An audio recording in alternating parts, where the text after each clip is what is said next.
আসসালামু আলাইকুম বন্ধুরা, কেমন আছেন সবাই? এখন আমি ঘুম থেকে উঠে পড়ছি মাঠে যাওয়ার জন্য। রেডি হয়ে বেরিয়ে পড়েছি। যাওয়ার আগে আমার এই দুষ্টু মিষ্টি মেয়েকে একটু আদর করে নিলাম। আদর করে নিয়ে আমি এবার মাঠের উদ্দেশ্যে রওনা হব। দেখতেই পাচ্ছি নিনায়া আমার কোলে।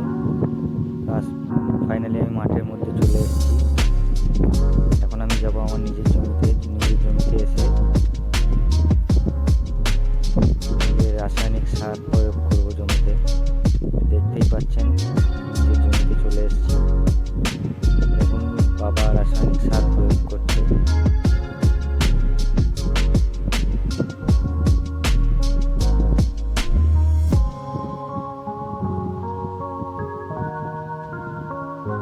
এখন আমি অন্য আরেকটা রাসায়নিকের বস্তা নিয়ে নিচের জমিতে অন্য জমিতে যাওয়ার জন্য মাথায় নিয়ে নিয়েছি।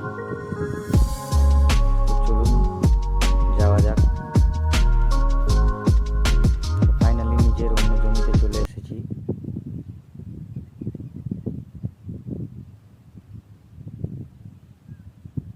এখন আমি যাচ্ছি বাড়িতে গিয়ে আমাকে ছাগলের জন্য খড় কাটতে হবে। তো চলুন যাওয়া যাক, বাড়ির উদ্দেশ্যে রওনা দিলাম। ফাইনালি আমি আমার বাড়ি চলে এসেছি। দেখতেই পাচ্ছেন বাড়িতে ছাগলের জন্য খড় কাটছি।